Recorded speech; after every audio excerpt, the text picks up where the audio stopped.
I tell you give somebody an admin's day and they just go to sleep. You know, that's what happens. So, look at those sunglasses. Go ahead. Very cool. Very cool. Like that. Like that. So Zoom is giving us some more options, huh? Yes. String of pearls. There you go. That's pretty. So very nice. Very I like nice. that one.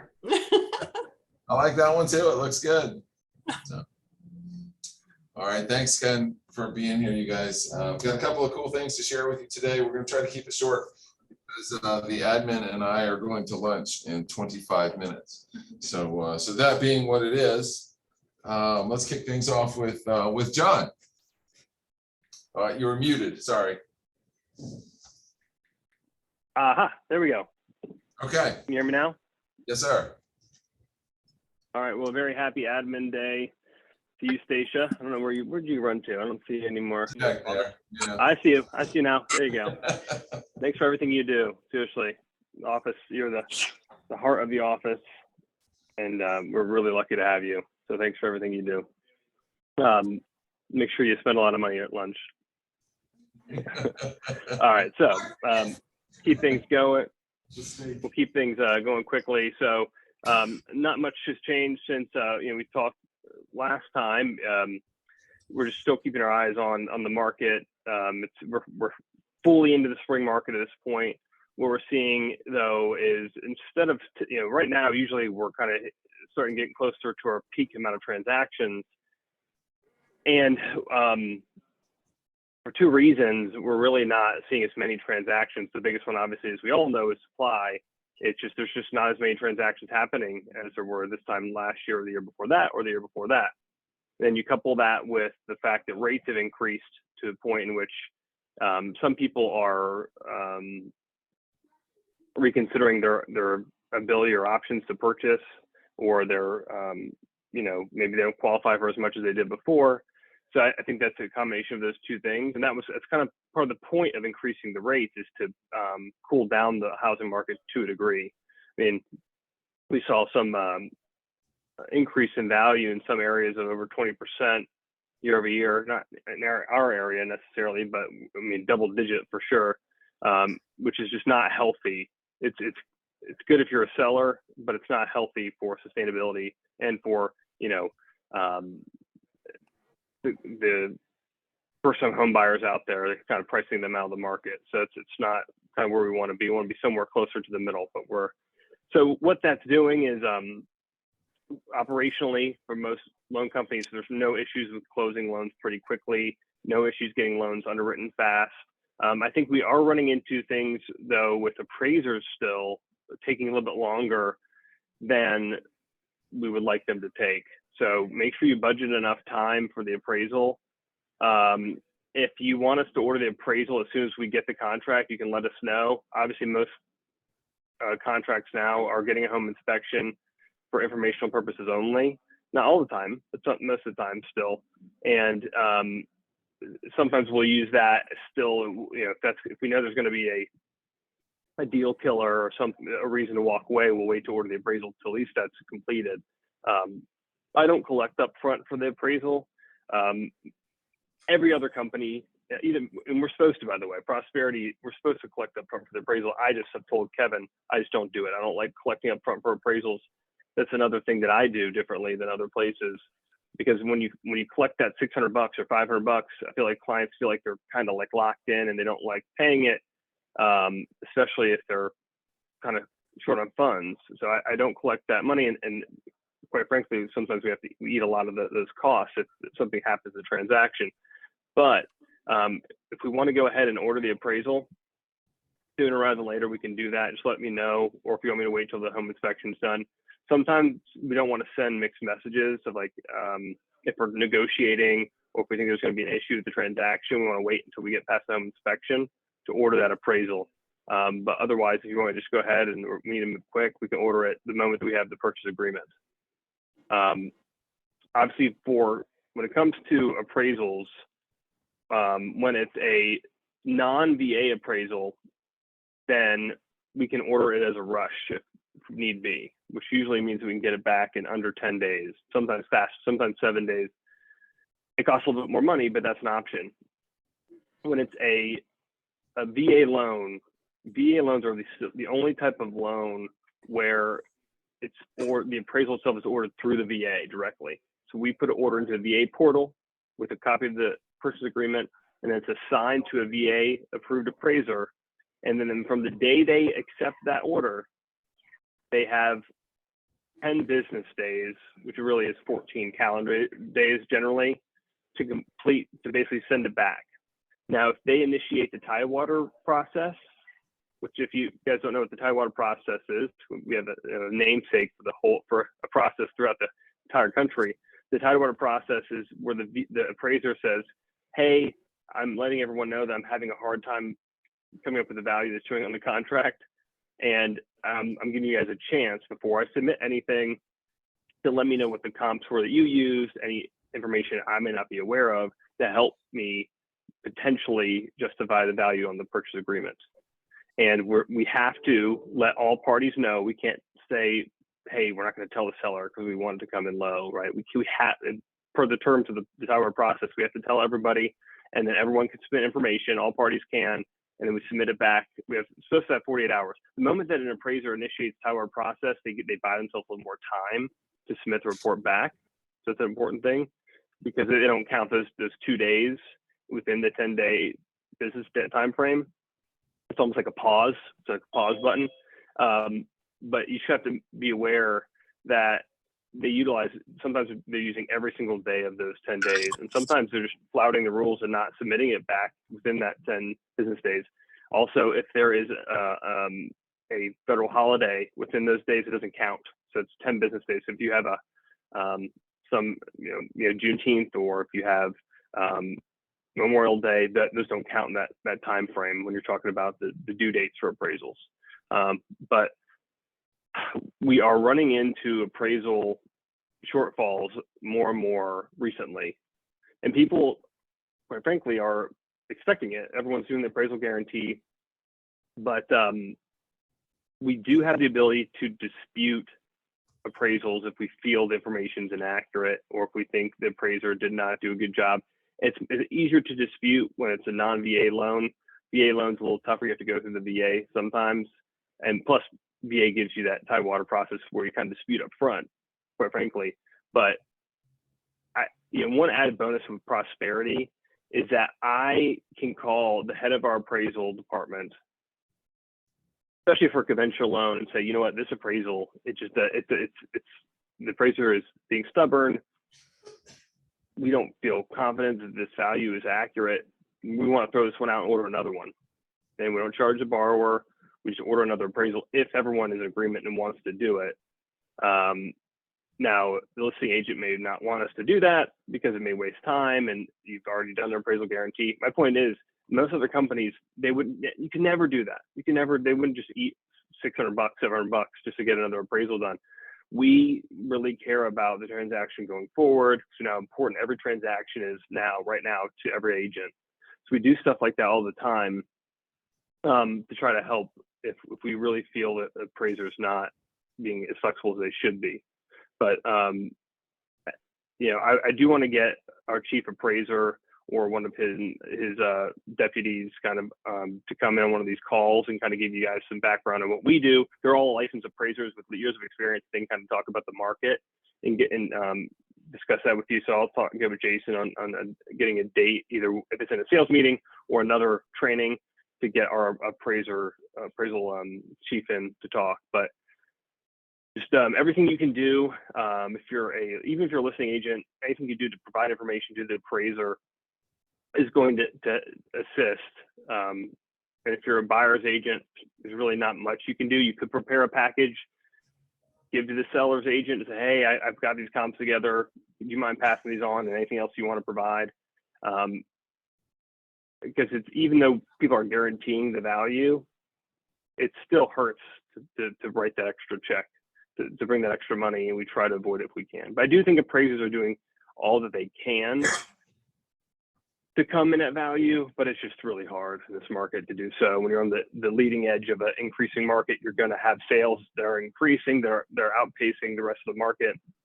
It's just the fact of the matter. So, but they are really trying to come in at value. So that's something to keep in mind, that it's taking a little bit longer for appraisals in the spring market for them to come in, and budget that time accordingly in your transaction, because generally the buyer has to receive the copy of the appraisal at least 3 days prior to closing, unless they waive that right to review it. So if you go work backwards, 3 days before closing to review the appraisal, probably another 3 days of underwriting after it's received from the appraiser, and then the time frame it takes for the appraiser to receive the order, process it, and get the report in. So all that can be an extra basically 2 to 3 weeks just on the day you order it potentially. So you just have to budget that in when you're trying to close quickly. And then, and also letting me know when to order the appraisal, or letting Lindsay or Cheyenne know. So want to talk about that for a second. Rate wise, we have, there's, every time we talk, we say the same thing, rates are going up. And they've continued to go up. Yesterday I quoted a VHDA loan in the sixes, in the low sixes, and it's the same person was pre-approved early in the year, and they were in the fours. So now they qualify for less, and we have to have that discussion with customers, and it's impacting people. But we're not really sure at this point where the backstop is going to be for the rates. The same people that would probably tell me what they think the backstop would be are the same people who said that we probably see 4.5 by the end of the year. And here we are rate wise. So all of the forecasting is out the window at this point when it comes to interest rates. So we're going to keep our eye on the inflation numbers, the economy in general, and to see if we'll see maybe some bounce back. I do in my heart feel that we'll see some bounce back at some point this year, to come back a little bit lower. Time will tell. But again, historically, the narrative for you guys is rates are still historically low. It's still really good. If you can get something in the fives, I'm still doing VA loans in the fours, and high fours for conventional, low fives for conventional, in that range for primary purchases. Again, historically, still really good. I mean, really, really low. That should be what you guys should be talking about. Not that they've gone up a lot. It's true. We always got to look at the positive side of things. That, again, we talked before the pandemic, back when rates were in the high mid fours, we're not that much different than where we are now. So in the scheme of things, historically, if you looked at a whole graph of rates, we're still very near the bottom. Okay, so we'll just keep an eye on the rates, and we'll keep you up to date. And you guys get my emails once a week that has a general rate. Take those rates that we send out with a grain of salt. Sometimes we can do better than what I send there, but I like to be conservative. But we'll always, on any given day, give the best terms that we can to our clients. So trying to think of any other things to discuss. Do you guys have any other questions in general about appraisals or about loan, operations or rates? John, I have a quick question about the appraisal process. So if we get a low appraisal and the buyer says, I'd like to have another appraisal done, like your scenario that we do have other comps that we can get, can the seller say, we're not going to do that? Depends on what grounds that you're using. If the grounds of the dispute are that the appraiser is just overtly omitting data that we feel is relevant, and that they are refusing to be reasonable, then as a lender, our argument is that we do not trust this appraisal. And now, so that all flows through the client to me to my manager or the appraisal manager, and then the decision is made, right? And if they can justify that the appraisal that we have is not considered to be like a legitimate appraisal, or that it has flaws in it, and we can justify the ordering it, then really at that point, the first appraisal is like it doesn't exist. Like we would have the ability to say, hey, look, we do not feel comfortable with this first appraisal for these reasons. We have to order another one.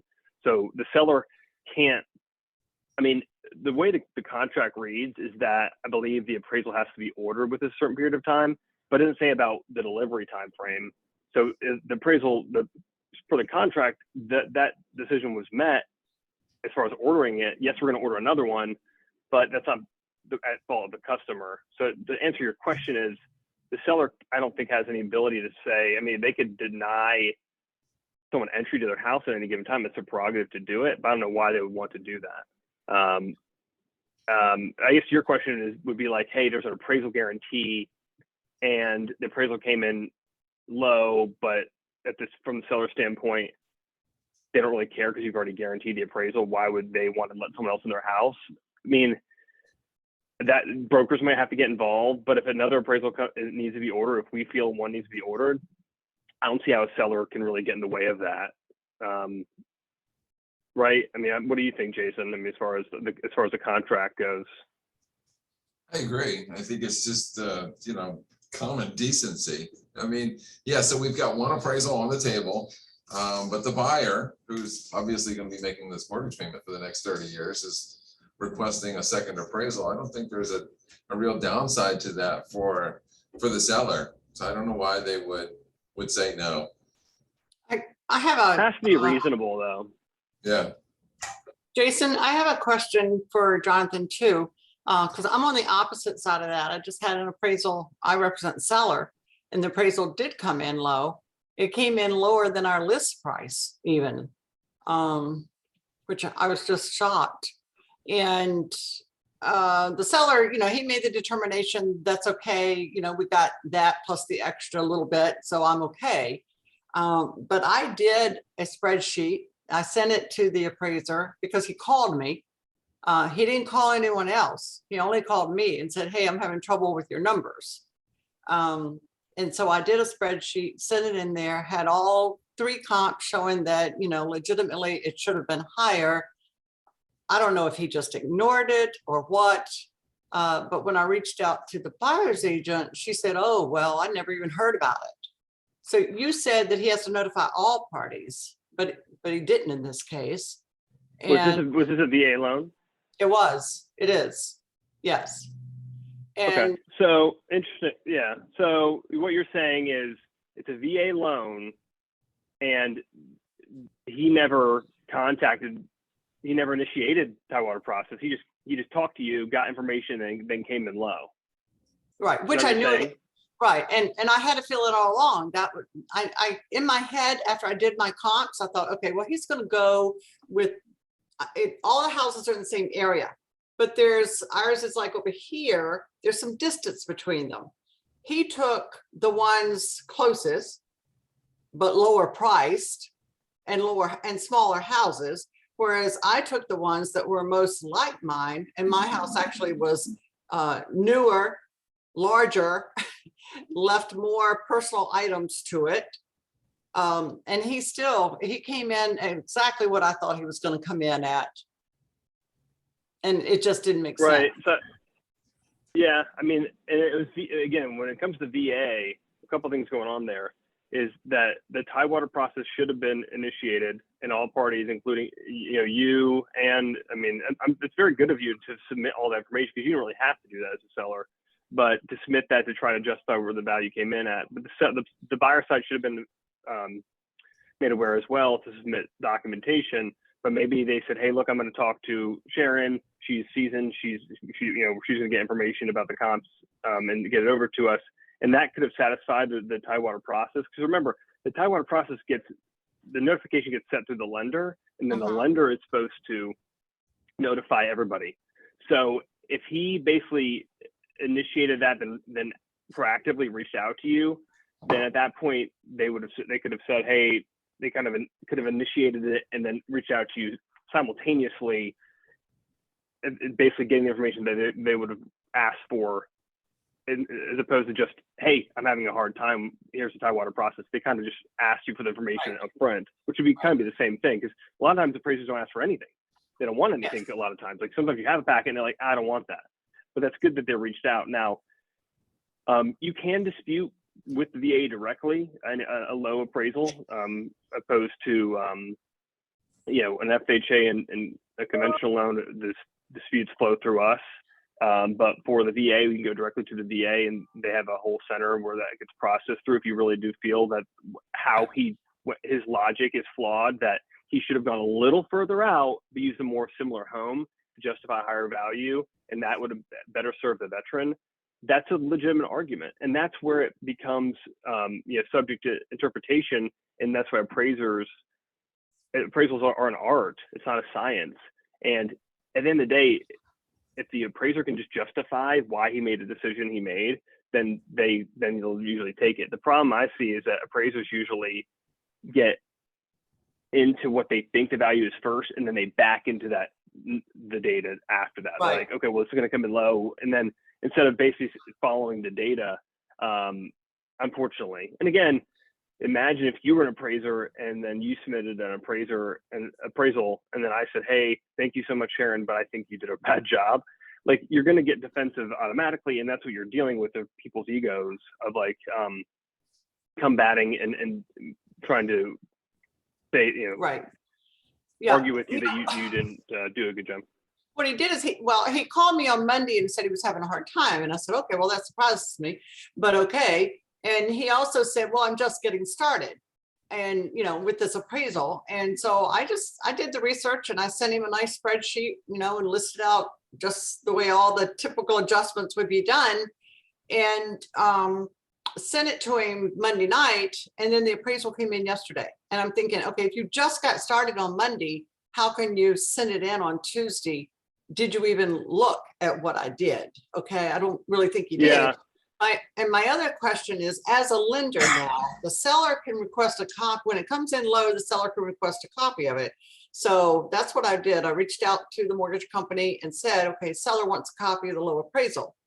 In your experience, do you send the entire appraisal, or do you just send the part that says the appraised value is this, which tells me nothing? We send the whole thing because the way our purchase agreement reads, it says the lender is to provide the seller's agent with the appraisal or applicable portions. Right. And the argument could be that an applicable portion could be the pictures. It could be, you missed the bathroom, you missed whatever. So to us, to basically to make the decision of what's applicable, it's just a waste of everyone's time. At the end of the day, we all want the same goal. So we send the whole thing because and that's the way it should be, by the way. And that would be the argument, is it shouldn't be they could not include some of like the little worksheets or the boilerplate language if they want to, but it's, right. I would argue that you should get the whole report. Right. I want to see which comps he used. I really do want to see. Did he use? Well, that's the whole thing. Right. Yeah. Absolutely. Did he use the lower ones? I mean, he obviously used the lower ones. There was 3 lower ones, and there were 3 that had all sold over asking price and all appraised, and he didn't bother to use any of those. So it's okay. It's tough. It's tough out there. Okay. Yeah. It's you could have disputed that. You could have, and if it was with Prosperity, I don't know if it probably was not, but we could have gone and to the VA directly and said, hey, this is the reasoning why. The veteran has to write a letter though. So if you don't have buy-in from the veteran on the dispute to the VA, like if the veteran says, well, I don't want to mess with it, then it doesn't matter. But the first, usually what will happen first, and then we can move on, is that you kind of try to determine, can the transaction work as it is now, or is there something materially that we feel needs to be disputed, and then you kind of go from there. If you guys think everyone can just move forward and people have the money and everyone's happy, then obviously we just go ahead. Yeah, in this case, the seller said, well, let's just do it. I'm ready to get it done. It's supposed to close on Monday. So, and it didn't come until yesterday. So, okay, we're within our 3 days, but that's cutting it real tight. But if you don't mind me asking, how much under did it come in? Was it a lot? Was it like $10,000? More. Let's see. 13. Okay. I mean, it's a lot depending on sales price.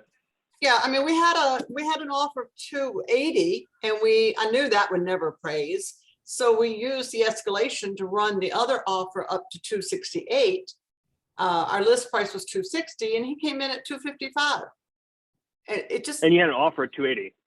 Mm-hmm. Yeah, I had an offer at Right. 280. So like, think about that for a second. Right. And that, so again, it's a tough job to be an appraiser right now. I don't envy them at all, because every single report is going to come in low, and then they know they're going to have to deal with repercussions of all that, of people being unhappy. Right. And I took the 3 and averaged out the prices of those, the sale price of theirs, and computed on my square footage for my property. And mine could have easily, based on that, gone to the 274, 300. We weren't even trying to get the 274. We only needed the 268. And he still came in way Yeah, low. I think that's way a low. bad appraisal. I think it's a bad. Yeah. I think it's a bad appraisal. I do too. But the seller said move forward, so we're moving forward. But for my information, I want the appraisal. So, yeah. And you should get a copy of it. Yeah, we'll see. This particular lender, and I won't name the lender, but I've had issues with them before. And next time I'll know. Don't take that. So, all right, thank you. Sorry, Jason, taking all your time. Interesting. Yeah, I think it's an interesting discussion. I think it's something that we're all likely or liable to run into from time to time. So at least now we know what our options and alternatives might be. And I think, best case scenario, we go, the buyer is using Prosperity and, we can get some help on the back end of that thing. So very, very good. Thanks, John. Appreciate it. Anybody have any more questions for John? No problem. No? Cool. Let's move on to Mr. Brian McCarty. Well, it's 12:30. Yay! Sorry, Stacia. We'll have you out here by 1. Just kidding. We are having a door prize, by the way, the Buffalo Wild Wing. Oh, wow. So I Okay. don't know how we're gonna All work right. that. Okay. All right. Stacia can set up maybe a drawing Maybe and let us know before she spins the wheel. That'd be Yeah, awesome. so I had a nice surprise came to my office the other day. Yeah, Totally blown away. really? Yeah, I got this letter. Oh, Yeah. okay. Says, hi, Brian, at our meeting on Wednesday, you mentioned that you were having a difficult time finding payday candy bars. That's true. Here's a little something to help you out. 72 of them.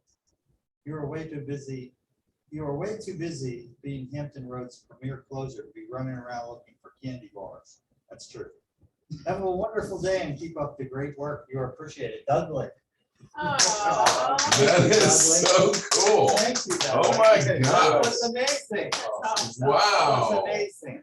Way to go, Dudley. That was That was- fantastic. That was amazing, inspiring. Man, that was It was nice. inspiring. So, yeah, Thank yeah. you. You're welcome. We do have some paydays since the last meeting. Josh, are you there? Nope, not here. Jason, are you here? Yes, I had a closing. You had a closing. Yes, I had a Josh closing. Okay, good.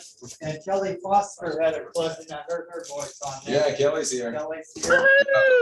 Woohoo! Sharon's here. Yeah. Sharon's here. That's Yeah. awesome. Yeah, And yeah. we, Shane had a buyer and a seller, so he's here. I Very believe, cool. too. So Very thank cool. you. I just saw him an hour ago. So since the job. last meeting, that's really good, so thank you. We're having a class, keep this short and sweet. I just got the link, so it'll be going out for a signing authority class. Yes. One 3-hour estates, power of attorney, trust, conservatorship. So that'll be coming up May 18th, Wednesday, 1 hour. So the flyer will go out. Thank you for joining us with the auction class. I do have that PowerPoint too, if y'all be interested in it. I can send it. It was really good. I think Sharon, you were on that class. I was on it. You That were was a on? good turnout. Yeah, good everyone turnout. was So on it. thank you for Yeah. participating. That So I was have good. the PowerPoint if anybody wants it. It was good information. I Was. did things. Yeah. So we want to continue rolling out classes, hopefully every month, free CE. Let's see, I also have some folders here for today. I don't know if y'all use these, but I brought some Oh, more yeah, out. yeah. Oh, good, good. So I'll Cool. leave those here. Let's see, what else? Trying to keep it short and sweet. We have Richmond tomorrow. Sharon, I'll help you with your launch class on Friday. Thank you. I'll just need the link to get on, so I'm not Yep. sorry. And let's see here. One day we want to get Matt Maderas on the call too, because of these seller sides, they have been a little bit tricky and there's different procedures we have to do internally And we got to get that message out better. So I may see him tomorrow, but it's something we're working on. So it's a work in progress. I'm really glad that you mentioned that because you reminded me, I had a seller side closing yesterday, I think. And I noticed that there was a fee on there for Met Maderas. Right. What was it, seller's convenience fee or something like that? Yeah. Is that different than the Sage Title Group closing fee? Or Not different, not it's the different, same? but it is, it's the same fees, but it's worded we're like calling that it something else, to get around the Bureau of Insurance letter. the split closing thing? Split closing. So it is a little different. It's another steps from our part, but I would Okay. like to have Matt here one day and explain it, go from another training session. Right, right, type right. thing. Yeah, it's a Rather good idea, than a sales meeting, I think it might be good. good idea. So we'll hope to see him tomorrow at the Yeah. Richmond office, Yeah, probably will. So, wherever that. we're going to the golf course, Yeah, aren't that's right, the golf course. Yeah. I top golf, right? So, So Very let's cool. see, that's about all I had today. I know Community Service Day is coming up soon too, so yeah, I'd like to Jimmy, help participate in that some way. Jimmy. So, well, I'll tell you, if you got any good ideas, we're definitely open. So we haven't really decided on anything. The Yorktown office is doing a food drive, which, you know, is something easy we could all participate in. Right. And then, you know, maybe have a photo op when the Salvation Army picks up the food that we've collected, something like that. We've done that before. We've collected for the Christian Outreach Center before, but if you guys want to do something else, let us know, because we're gonna have to come up with something pretty quick. I like the food drive and the clothing drive. Yeah, yeah, food drive, I clothing think I've drive. already got my closet cleaned out. I just need a place to bring it. So the office is a good place, right? That's funny, yeah. How convenient. Yeah. I hope with the spring cleaning. Right. So, yeah, cool. I Whenever you're appreciate ready, it. let me know and I'll spin a spinning wheel. Yeah, spin it. Let's spin the wheel. Spin the wheel. All right, this is for a Buffalo Wild Wings card. It's just a small way to give back. Come on, baby. We appreciate everybody here. I'm not even on there. What the hell? Cornell. Yeah, All I right, won. Cornell's in the house. Cornell, thank you. Very Thank nice. you. Got you a Buffalo Wild Wings card sitting on your desk. And I'm gonna enjoy it. You better take Thank it. you. My name wasn't on the list. No. I'll take you with me. Thank you. All right, any questions for Brian? All right, I've got a couple things I want to share with you guys. I'll make it quick. And we'll get you out of here. So this might look familiar to some of you. I know you know, at least two of you pay attention to my weekly TGIFs. So let me thank you. So this is a picture. I just want to remind you guys, this is a picture of our birthday and anniversary lunch that we did last week at Buffalo Wild Wings. But the real reason I wanted to bring this up was because I wanted to remind you guys of a couple of things. First of all, Lori Preston is going to be here next Tuesday to talk to us about all of the agent benefits that we have access to through Long and Foster and the partnership with Dergalis. And I want to remind you guys that she is a licensed and certified financial planner, estate planner, investment counselor, coach, in addition to handling a lot of the benefits for agents in Long and Foster. So make sure that you take advantage of the services that Lori and John have to offer. She's coming to talk about the financial market and the current situation it is in. And she's also gonna have pizza. What? Pizza next Tuesday. So, yeah. So that's going to be fun. Also next Tuesday, Forrest White is a local home inspector. He's going to be here talking about the services that he offers. Really, you know, interesting young guy. I mean, he's probably in his 20s, but he started this business from scratch. And my guess is he's doing really well. He's got a great personality. He's a good-looking guy. He's got all the right technological skills and the drone and, you know, the infrared cameras and stuff. And so my guess is he's probably going to do really, really well. So I'm excited to have him come in next Tuesday as well with Lori. Also, there was an invitation that went out last week to everyone to sign up to go to Harbor Park on May 11th at 6:30 for the Tidewater Tides or Norfolk Tides game. The registration is closed, but I don't want you guys who did register to forget to join us May 11th at 6:35. I heard yesterday that there was about 45 people that had registered, so that should be fun. Also, I want to remind you guys that we're trying this new duty schedule thing called signup.com. And for those of you who have done that, first of all, thank you. And second of all, there are a hell of a lot of ads and pop-ups on this stupid website. So Stacia and I reached out to them today to, we're gonna get a paid page so that we can eliminate these ads and pop-ups. And I think it should make everyone's life a lot easier. So I'm kind of excited about it. So thank you guys for working with us with this new duty schedule sign up form. Duty. That's it. All right, let me close this because otherwise it will slow down the computer because it's that bad.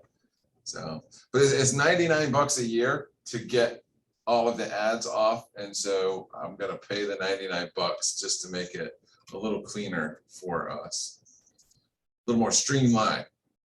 And then, of course, I want to remind everybody about the 100 Days to Greatness with Jeremy Johnson.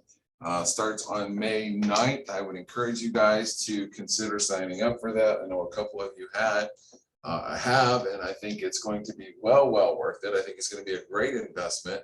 If you haven't done it yet, go check out this website, the link there on the Brian Buffini page. He's got some videos, many testimonials. Brian Buffini is one of the greatest real estate coaches of our time, based out in California, I think. Very popular, great reputation. And so I would encourage you guys to sign up to spend some time with Jeremy. Jeremy is a $20 million a year producing agent here in Hampton Roads, doing the same thing you and I do every day, just a little bit better. So, yeah. So I would encourage you guys to get signed up for this. I don't think that you'll regret it. But time is definitely running out. I know I talked to Jeremy this morning. They've had 10 people registered so far. So they'd love to see another 5 or 6 people get on before classes start on May 9th. So, all right, that's what I had. Thank you guys for being here. We do appreciate it. Very good. Anybody got any final questions, thoughts, comments? Just real quick, I'm getting ready to list a house on Monday out in Windsor. It's a 4-bedroom, 2.5 bath, about 2,200 square feet. It's got 3 acres. Windsor Schools, about 355. Wow. That's, I mean, Windsor's not too far away. So I like Windsor. That's where the Dairy Queen is. Not very far from the Dairy Queen. Is it really? Yep. Dairy Queen is. So, all right, good. Anybody else? All right, we'll see you next time, next Tuesday. Have a great one. Hey, Bye-bye. everybody. Bye.